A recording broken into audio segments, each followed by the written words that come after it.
Every once in a while, something big happens that changes our lives forever. But if we look carefully, the life-changing moments come to us every day. And one such small but significant and rather embarrassing moment happened to me a few years ago. I was at a leadership development workshop. I was hard at work in a group task with 3 other people. We'd been going all day. We'd been given a task that we had to complete by the end of the day. And I'd been working hard. I'd been concentrating really hard. Until I started to realize my concentration was waning. Something else was grabbing my attention. Nature was calling me quite urgently, and I needed to go. So what did I do? Well, I crossed my legs, I sat there, and I held it, and I carried on. There was a slight glitch with this plan, though, because soon I realized I just couldn't hold it anymore. So then I did the natural thing. I looked to the lady on my left and said, "Would you like to go to the toilet? I can come with you." And she looked back at me and said, "No, I'm okay for now." Darn, that didn't go according to plan. But not one to give up, I turned to the gentleman on my right and said, "We've been going a long time. You must be tired. Should we take a quick break?" And he looked back at me and said, "No, I'm good to carry on, thank you." Oh dear.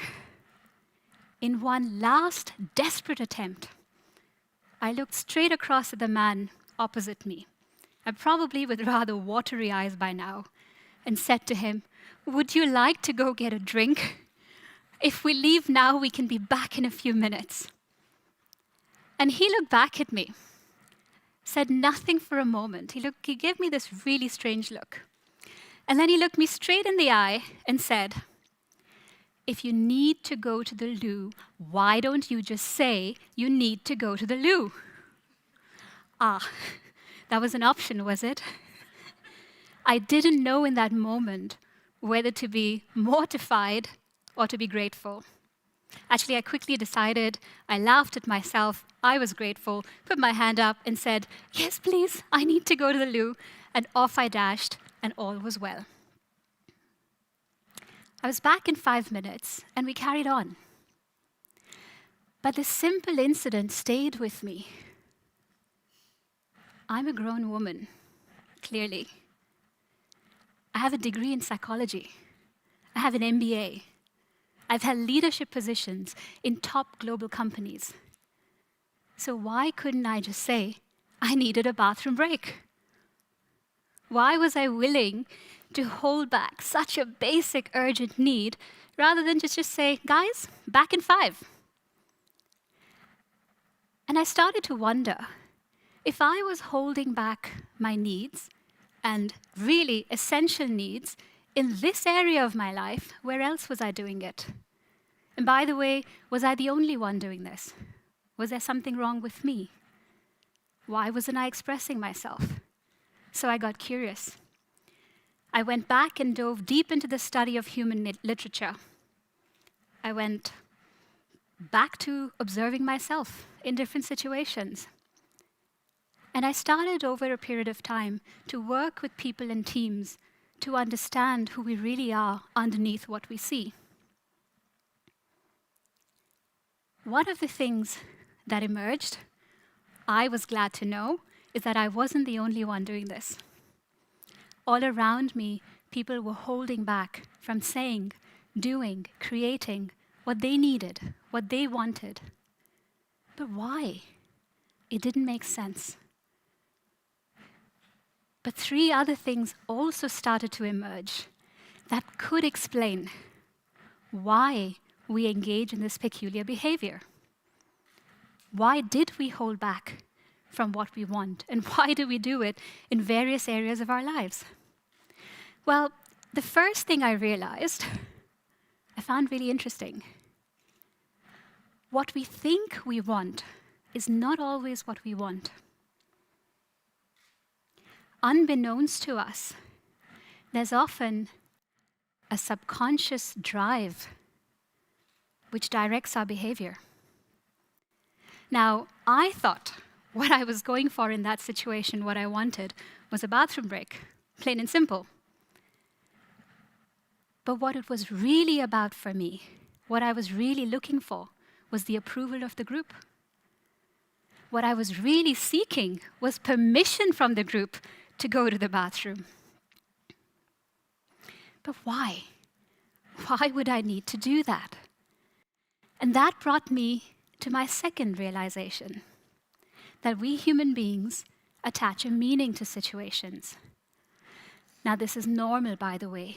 We have evolved to quickly ascertain the context that we operate in. Are we in a dangerous jungle? Are we in a hostile boardroom? Or are we at a dinner party meeting new people? Or are we at home with people we know and feel safe with? The context, the meaning, allows us to quickly know how to behave in that situation. And indeed, we do act per the meaning in that situation. Imagine meeting somebody at a pub or that same dinner party. You have a great chat, and you share a little bit about your life story. You might tell them about the crazy family you have. You might even indulge some details about that late night you had on Wednesday when you went dancing till 2 a.m. And you realize this is a nice person. I can really talk to them. And then imagine you walk into a job interview the next morning, and you realize the same person is the CEO of the company you're interviewing for. Would your behavior change? Might you even go, oops? Would you hold back on some of the things you might otherwise have said? The person hasn't changed. You haven't changed. The meaning has changed. And we go a step further in our quest for meaning, because to be really safe, we like to figure out who we are and who the other persons are.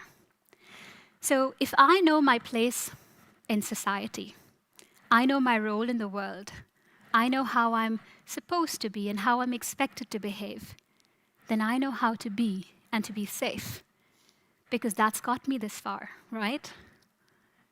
I know how to survive.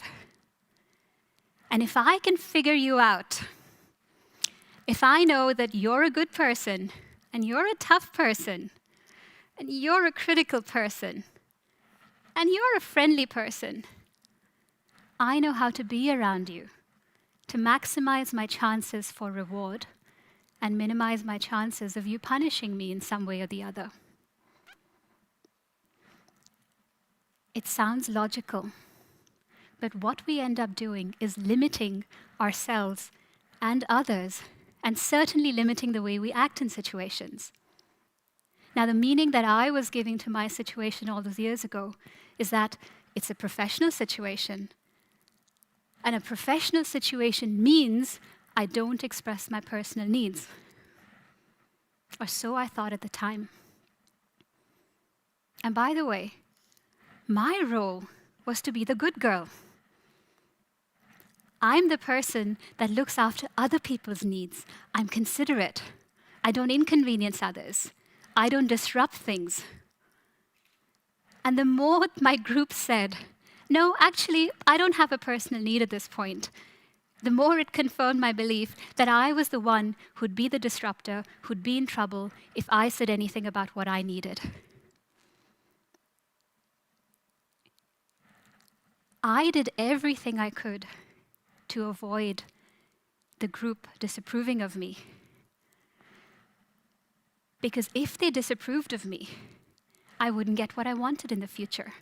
I wouldn't get my needs met in the future if the group didn't like me. So I was willing to completely give up on my needs now because of the meaning I was giving and this other need that was driving me. Which led me to a really third realization, very powerful as well, to see this. That we manipulate ourselves and others to avoid what we fear. I did everything I could think of to get my group to take a break. It didn't work. I also manipulated myself into painfully sitting there, holding it for an hour. And I thought this would help me avoid being rejected by the group, being punished, being an outcast, being talked about as, oh, she's not professional, look at her, she always needs to dash to the loo. But it didn't get me what I wanted. So why do we do this? Why are we willing to go about things in a roundabout way than simply to go directly for what we want? Why do we hold ourselves back? Why do we try to change other people's behavior?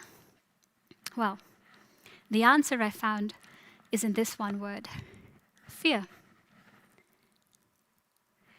Every time we think that something is at stake and something is at risk and we won't get what we want, our fear is triggered. Our fear is designed to watch out for what's wrong, or what could go wrong, or what looks different and suspicious here. And its job is to keep us safe. But of course, when our fear comes up, the classic flight or fight response is triggered. Again, completely natural that in one part of our brain this happens. But what it ends up doing is impacting our self-expression in one of two ways. Either we end up underexerting our authority. We make ourselves less. We become small. It's not our role to do this. It's not our position to do this. I often catch myself doing this, even today, especially in professional situations, especially when I'm in front of a person that I consider to be the authority. Oh, and if it's a male authority, wow, this really plays out. My shoulders will hunch, I'll become really small, I won't say what I mean. Sometimes if you listen carefully, my style of speaking will change, and my voice will go up a few notches. And it just happens because the fear is triggered. I hold back.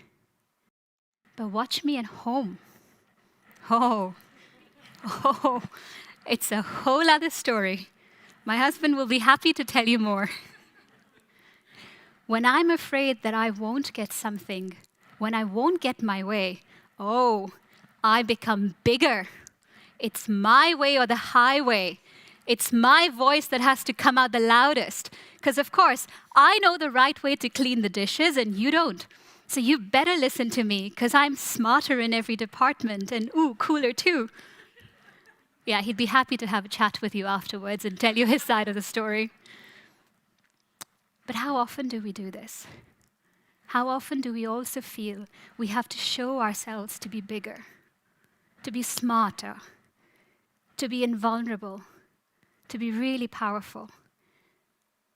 How often do we feel we have to show our authority or else?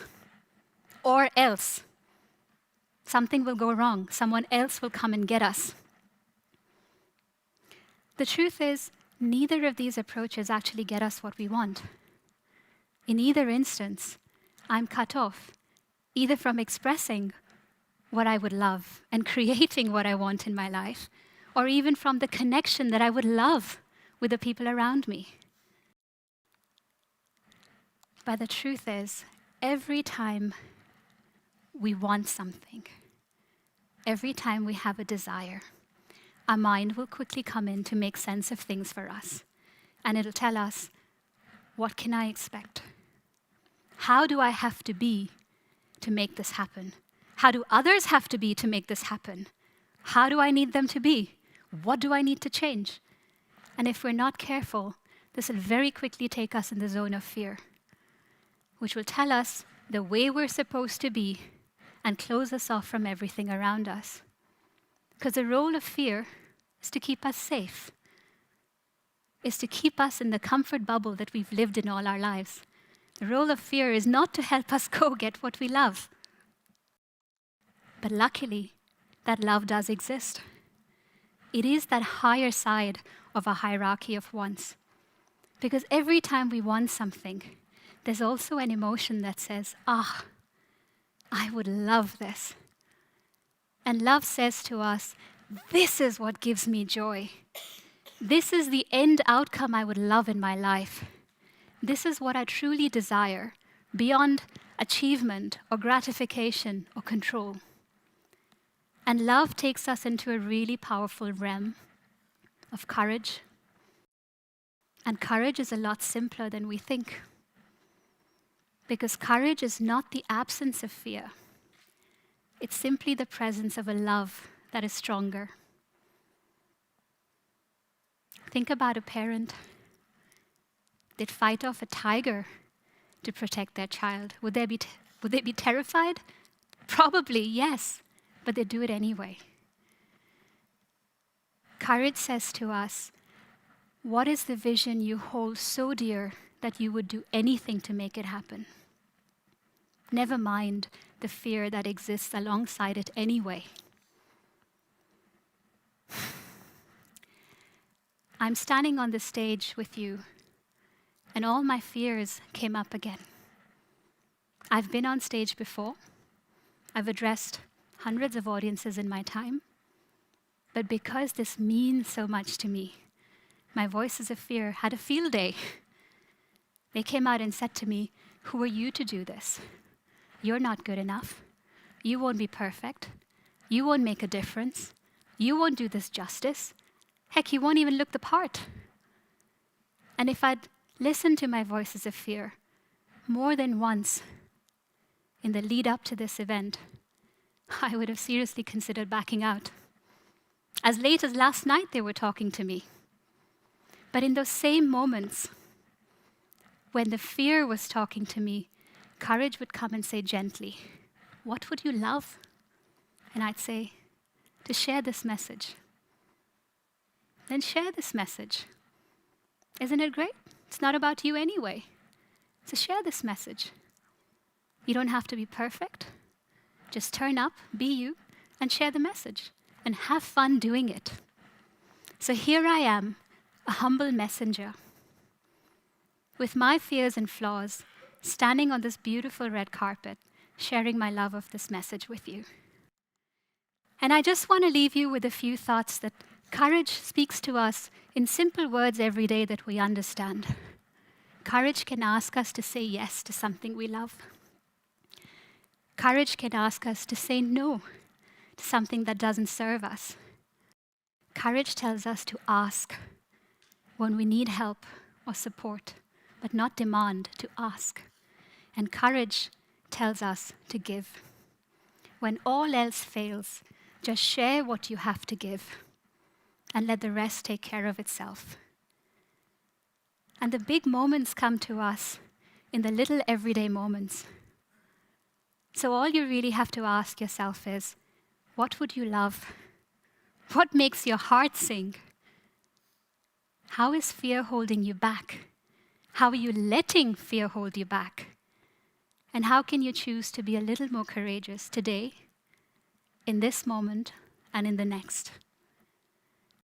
Because life really does happen in the wee everyday moments. And if there's one thing I've learned in all my adult experience and all my recent wisdom, it's simply to speak before you leak. Thank you very much. Thank you.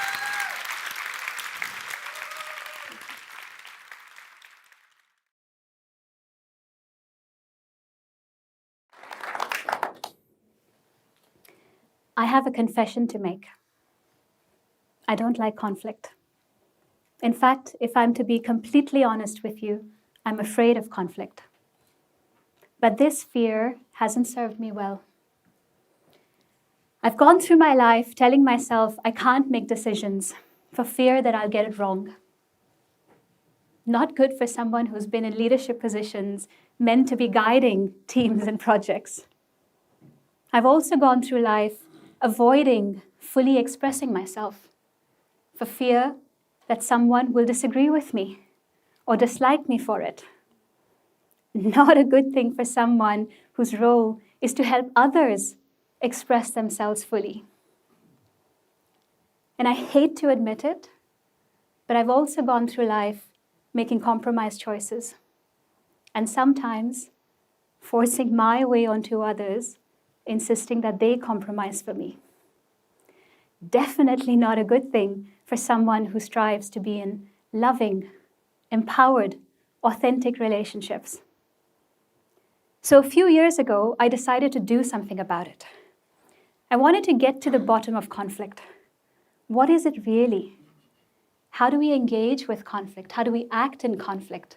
What happens? Why? And the thing I really wanted to know, was there a way out of it? And I had the tools to do this, with a background in psychology, with 2 decades of experience managing teams and organizations in situations of real conflict. But it wasn't until I started working with people closely, one-to-one, in couples, in teams, to really get to the bottom of the conflict that they were in, that some answers started to emerge. And the first answer was really simple. Conflict is an existence of differences. It's an existence of variance. And this, by the way, is neither good or bad. It's actually quite common, and it's quite natural in nature, in life. But it's our experience of conflict, it's how we experience conflict that shapes what happens next. And one of the ways that we experience conflict is as internal conflict, confusion. And the other way that we experience conflict is externally, in a confrontation with others. Now, the thing that conflict does is put us in a state of increased tension, because something else has now come into the mix, which risks life as we knew it, which could jeopardize our stability, which might mean that something could go wrong outside of our control now. So there's a tendency in us to want to resolve this conflict, to be done with it. And when faced with internal conflict, confusion, interestingly enough, one of the strategies we employ is to stay in the confusion, to stay in a dilemma, tell ourselves, we don't have the answers, we can't make a decision, we can't make a choice, to avoid getting it wrong. But on the flip side, we might also deal with conflict by rushing into a decision, telling ourselves, no, this is the way, this is the only way, to the exclusion of other possibilities. Once again, because if we don't have to worry about the other possibilities, we don't have to worry about getting it wrong. And then sometimes we deny that there are even any possibilities. We tell ourselves, I don't have a choice. There's nothing I can do. But resolving conflict in these ways leaves us feeling stuck, not able to move forward in life, or settling for something that's okay, but wasn't really what we wanted. Or worse, feeling sad, perhaps in despair at the way things are. And what about external conflict? One of the ways in which we deal with confrontation, quite commonly, is by exerting ourselves, by aggressing towards the other. Because if I can show such force, if I can become the most powerful, the most forceful authority in the room, well, hey, you don't stand a chance. So conflict doesn't threaten me as much. But of course, what happens when we do this?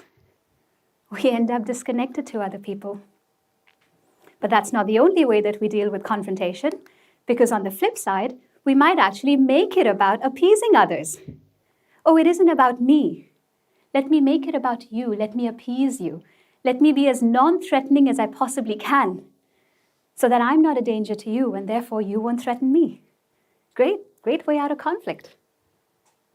But of course, we don't live life as an expression of our authentic selves when we do this. But hey, there's yet another way that we take to resolve conflict. And that is to avoid putting ourselves in any situation which might bring up any form of conflict for us. Let's avoid it altogether. But of course, we end up living an unfulfilled life as a result.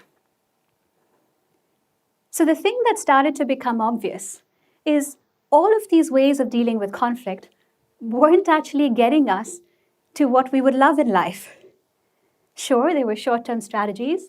They helped us feel better when we were faced with conflict, but it wasn't leading to joy. It wasn't leading to fulfillment. So what was driving this behavior? And one of the things that struck me, that emerged, that was such a powerful thing to see, was across all of the situations we looked at and all of the people that I engaged with, there was one thing at the root of our experience and our response to conflict. And that was fear. Our basic human fears. Now, conflict is a threatening situation because there are external forces at play. We have no guarantees anymore. So what have we got to do? The fear comes up and starts talking to us. And this is real, by the way. One of the things the fear says to us is, I'm not safe. I won't be safe. So what have I got to do? I've got to look for guarantees. I've got to have control. I should definitely not go down any path or explore any solutions that don't offer me a guarantee. A guarantee is what I need to ensure my safety. And another way that the fear speaks to us is saying, I need to protect myself, my identity, my sense of self.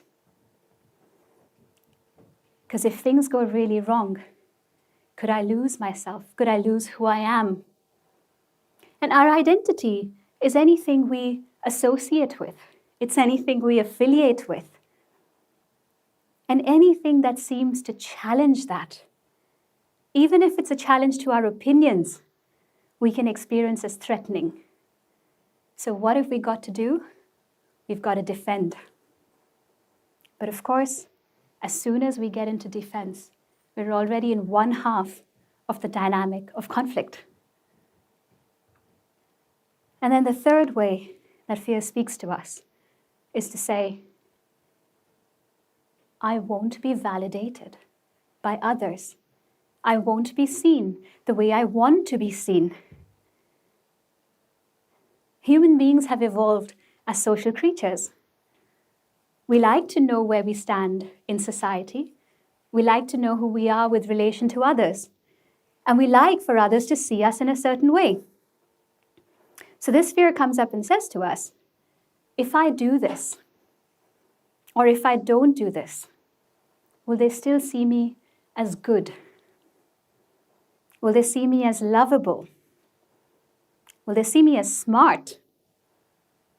Or will they see me as powerful? Will they still see me as strong? Will they see me as capable? So what we end up doing is actually giving our power away. We give the power away to what we think someone else wants to see, for us to be seen in a certain way. And by the way, we give this power away even to strangers, even to people we don't know. If you've ever posted on social media, you might have an idea of what I'm talking about. We put the power in what we think we need to get back from others to be validated in who we are. I received an email recently from someone that really upset me. I was helping out a team on a project, and I was giving my own time and my resources to do this for them. And the email I got back said, well, that's great, but can you do it this way? Can you do it this way? Can you do it this way? And by the way, can you give us some money too? And that made me really angry. It's like, what? I'm doing all this for you, and now you want my money too? So in the spirit of honesty with you, I fumed for a moment, maybe two. And then I sat back and asked myself, what's really going on for me? It's just an email. Why am I so triggered? what am I really afraid of here?